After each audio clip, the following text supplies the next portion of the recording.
ముఖ్యంగా మీ డ్యాన్స్ విషయం మనం మాట్లాడుతున్నట్టయితే సో స్టేజ్ పైన డ్యాన్స్ చేస్తారు, అవునా కదా? సో డ్యాన్స్ చేసేటప్పుడు బయట చూసే కుర్రాళ్ళకి ప్రతి ఒక్కరికి సో మీ ఫేస్ ఏమో కానీ మిగతా బాడీ మొత్తం చూస్తారు డైలాగ్స్ వేస్తారు.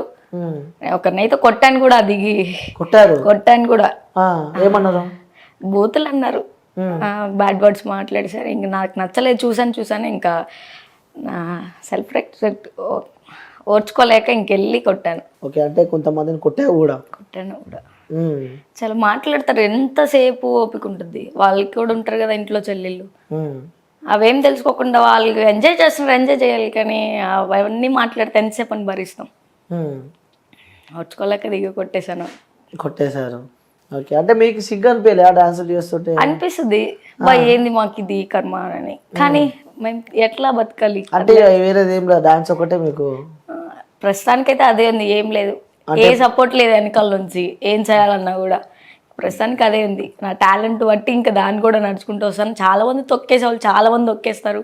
ఇందులో కూడా దాంట్లో కూడా చాలా తలనొప్పులు ఉంటాయి. అదని ఇదని ఆడేం లేకపోయినా అదని ఇదని మాట్లాడుతూనే ఉంటారు. అన్నీ జరుగుతూ ఉంటాయి. అయినా కూడా నేను ఒక్కదాన్ని పోరాడుతూ ఒక్కదాన్ని ఇది చేసుకుంటూ వస్తున్నాను. వితౌట్ సపోర్ట్ ఒక్కదాన్ని ప్రస్తుతానికి బాబాయ్ తోడున్నాడు. అన్ని ఈవెంట్స్ అన్ని ఆయన మాట్లాడుకుంటా. ఆయనకు కూడా తలనొప్పి, వాళ్ళ ఇంట్లో ప్రాబ్లమ్స్, ఎందుకు వెళ్ళాలి, ఎందుకు చేయాలి అని. ఓకే, సో అంటే ఇప్పుడు డాన్సర్స్ అంటే స్టేజ్ పర్ఫార్మెన్స్ ఈవెంట్స్ చేస్తూ ఉంటే సో బాడీ చూపించాల్సి వస్తుంటుంది. సో జనాలు అందరూ చూస్తూ ఉంటారు. సో అప్పుడు ఆ టైంలో నీ ఇన్నర్ ఫీలింగ్ ఏముంటుంది? అంటే నీ ఇన్నర్ ఫీలింగ్ కాకుండా డాన్సర్స్ ప్రతి ఒక్క ఇన్నర్ ఫీలింగ్ ఏముంటుంది చెప్పు ఒకసారి. సో చాలా మందికి తెలియదు ఇది. ఎందుకు ఇలా చేయాలి అని అనిపిస్తుంది ఎవరికైనా. ఎందుకు మనల్ని మేము చంపుకొని చేయాలి, కానీ తప్పదు, అన్నిటికీ ఓర్చుకొని చేయాలి. ఇంకా మేము బతకాలి, మేము ఇది చేయాలి, ముందుకు నడవాలి అని అంటే డాన్సే కారణం.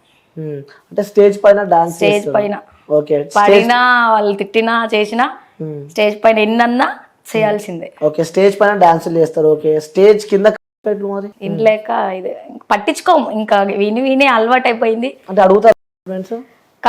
ఖచ్చితంగా అడుగుతారు. మమ్మల్ని అడగకపోయినా డైరెక్ట్ ఆర్గనైజర్ని అడుగుతాడు. ఆర్గనైజర్ మా దాకా రారులే, మమ్మల్ని అయితే అడగరు. మా దాకా వచ్చే అంత అయినా ఉండదు. ఆర్గనైజర్ అయితే ఖచ్చితంగా అడుగుతారు. ఆర్గనైజర్ కూడా మా దాకా వచ్చి చెప్పడు, ఆయన బ్యాడ్ అయిపోతాడు అని చెప్పి మాకు చెప్పరు. ఖచ్చితంగా అడిగేదైతే అడుగుతూ ఉంటారు. అంటే మీరు ఈవెంట్స్కి వెళ్తూ ఉంటారు కదా, సో ఆ టైంలో ఎప్పుడైనా ఇలాంటి డిస్టర్బెన్స్ నీకు నీ లైఫ్ లో ఇప్పుడు ఎదుర్కోలేదు ఇంతవరకు. అంటే ఈవెంట్స్ కి దూరం ప్లేసెస్ కి వెళ్తూ ఉంటారు, సడన్ గా రూమ్ లోకి ఎవరైనా రావడం కానీ, సో తాగి సో అలాంటివి. ఒకసారి ఇక్కడ బయట కడుపు సైడ్ వెళ్తే ఒక అతను వచ్చాడు, మొహం మీద వేసేసాను వాడిని కొట్టి, పెద్ద రచ్చ చేశాను నేను ఆడ. ఒక్కదాన్నే ధైర్యంగా ఎక్కడికైనా ధైర్యంగా మొగోళ్ళలాగా తిరుగుతావు, మొగోళ్ళలాగానే బతుకుతాను ఇప్పుడు కూడా. అందరూ నెల్లూరులో కూడా మొగోడు వస్తున్నాడనే అంటారు నన్ను, ఆడపిల్ల కాదు మొగోడు రాదు అని అంటారు. ఏమైంది ఆ రోజు? ఏమైంది కడపలేదు చెప్తున్నారు? వాడు వచ్చి ఇట్లా కమిట్మెంట్ 10K ఇస్తాను అదన్నారు. అసలు ఏమనుకుంటున్నావు, మీ చెల్లెలు పంపేది మా అన్న దగ్గరికి అని ఇట్లే చెప్పాను. సారీ మేడం ఏమనుకోవద్దు అన్నాడు. మా అన్న ఉన్నారు పక్కన, అన్నని పిలిపించాను, వాడు వెళ్ళిపోయాడు అన్న నుంచి. పెద్ద రచ్చ అయిందంట మేము వచ్చేసాక కొట్టుకొని. ఊళ్ళో వాళ్ళందరూ వచ్చి సారీ చెప్పి. అంటే మీరు స్టేజ్ పైన అంటే ఊళ్ళోకి వెళ్ళినప్పుడు కూడా జనాలు కూడా నెంబర్లు అడుగుతూ ఉంటారు, ఫోన్ నెంబర్ అలాంటి సంఘటనలు ఎప్పుడైనా? ఆ నెంబర్లు ఎవరికి ఇన్స్టా ఐడీలు అయితే ఇస్తాము, ఇన్స్టా ఐడి అడుగుతారు, మెసేజ్ చేస్తా ఉంటారు, కాల్ చేస్తా ఉంటారు, అన్నీ చేస్తూ ఉంటారు, నెంబర్లు అడుగుతారు. కానీ ఎవరికి ఏమి ఇవ్వలేదు. ఇన్స్టా ఐడి అయితే ఇచ్చాను. ఒకప్పుడు అవి కూడా ఇచ్చేదాన్ని కాదు, అసలు సెల్ఫీ ఇచ్చేదాన్ని కాదు. ఇప్పుడు ఇస్తున్నాను సెల్ఫీ. కానీ ఇన్స్టాగ్రామ్ సెల్ఫీ తీయాలంటే కూడా మీతో చాలా ఇబ్బంది అంట. ఏపీలో కుర్రాళ్ళు అందరూ కామెంట్లు పెడుతున్నారు, అదే సెల్ఫీ ఒక్క సెల్ఫీ రా బాబు అని చెప్పి. ఎందుకు అట్లా ఆగం చేస్తున్నావు చెప్పాలి ఒకసారి. మీ ఫ్యాన్స్ కి ఏం చెప్తావు? సెల్ఫీ కోసం వెయిట్ చేస్తున్న సెల్ఫీ వెయిట్ చేస్తారు, ఓకే ఇస్తాను. ఈ లోపల అందరూ పైన పడిపోవడం చిరాకు వచ్చేస్తుంది. ఇచ్చేంత వరకు ఆగరు. మేము దిగి రావాలి కింద, ఎంతమంది జనాలు ఉంటారు. ఆడ ఆగి నీకొక్కరికే ఇస్తే ఇంకా పక్కన వాళ్ళు కూడా అందరు పైన అలా అవ్వడం వల్లనే కోపం వచ్చి ఇంకా నెట్టుకొని వెళ్ళిపోతాను నేను, అసలు ఆగను. స్టేజ్ దిగానంటే ఆగను. సో ఈవెంట్స్ అంటే ఒకటే ఈవెంట్ చేస్తుంటారా, చాలా ఈవెంట్స్ చేస్తుంటారు? చాలా ఈవెంట్స్ లో కనిపిస్తావు. Madhav, PGM, Bobby events, Srisai events చాలా మంది చేస్తున్నారు. చాలా ఈవెంట్స్ చేస్తున్నారు. అంటే పేమెంట్ ఉంటుందా ఈవెంట్? పేమెంట్ ఉంటుంది. ఒక ఈవెంట్ కి ఒక్క పేమెంట్, అంటే బిజీ డేట్లను బట్టి పేమెంట్ ఉంటుంది, ఇంకా పండుగలను బట్టి పేమెంట్స్ ఉంటాయి, అట్లా ఉంటుంది. అంటే ఈ ఎట్లుంటాయి ఇలా కాంపిటీషన్స్ కూడా ఉంటాయి అంటే డాన్స్ లో, అంటే నీ డాన్స్ ఇంకో డాన్స్? అవును, కాంపిటీషన్స్ కూడా ఉంటాయి. స్టేజ్ పైన ఇద్దరు అంటే ట్రెండింగ్ లో ఉన్నారు, వీళ్ళు ఎంత ఫాస్ట్ వేస్తున్నారు, వాళ్ళు ఎంత ఫాస్ట్ వేస్తున్నారు, అదొక కాంపిటీషన్ ఉంటుంది. అంటే మాకే ఇదైపోద్ది, ఒకరికొకరు ఈగోలు వచ్చేయడం, అక్కడ ఫాలో అవ్వరు, నీదేంది నేను ఫాలో అయ్యేది అదే ఇది వచ్చేస్తాయి స్టేజ్ పైన. కాంపిటీషన్కి వస్తాయి. మీ మధ్యలో ఈర్షలు ఉంటాయా? ఉంటాయి ఖచ్చితంగా, పక్కా ఉంటాయి. నీకు ఎవరంటే కోపం చెప్పు? పేర్లొద్దు, ఉన్నారు కానీ నేను ఎవరు జోలికి బాను, వాళ్ళేందో నా గురించి మాట్లాడతారు కానీ నేను ఎవరు జోలికి బాను. అంటే మన గురించి ఒకరు మాట్లాడుతున్నారు అంటే అర్థం చేసుకో మనం గెలిచేసినాం అని. ఎన్ని మాట్లాడినా అది వాళ్ళకి తెలుసు, నేనేం చేశాను, అసలు ఏం చేయకపోయినా కూడా గొడవ.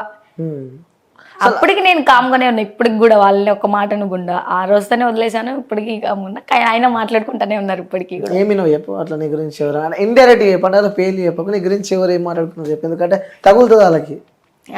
అదే అది ఇది అది అని చెప్పి మాట్లాడడం, కానీ నాకంటే పెద్ద ఇదా, నాకంటే పెద్ద ఫాలోవర్స్ ఉన్నారా, నాకంటే పెద్ద డాన్సర్, నాకంటే పెద్ద యాంకరా అనేది. అంటే యాంకరింగ్ కూడా చేస్తూ ఉంటారా మీరు? నేను చేయను, వాళ్ళు ఇప్పుడు చేశారులే, వేరే వాళ్ళ మీద పోటీ పెట్టుకొని ఇప్పుడు యాంకరింగ్ అది ఇది చేస్తున్నారు. తగిలింది వాళ్ళకి ఖచ్చితంగా.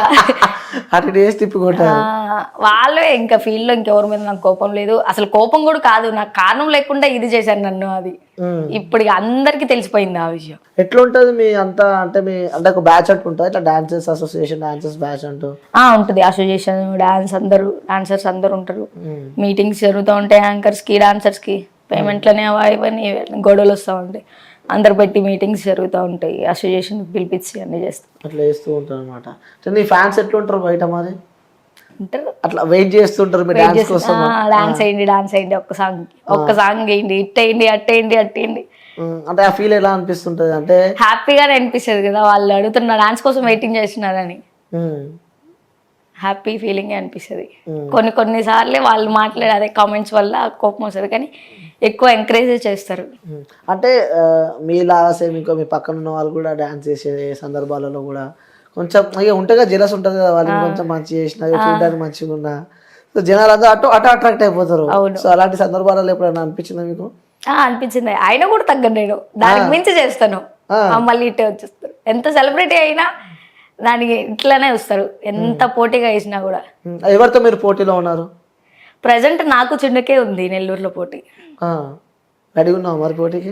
రెడీగానే ఇప్పటికి, కానీ చిన్ను నేను ఎప్పుడు మంచి ఫ్రెండ్స్, మంచి బాగుంటాం, కానీ బయట అయితే చిన్నుకి నాకు పోటీ అన్నట్టు మాట్లాడతారు.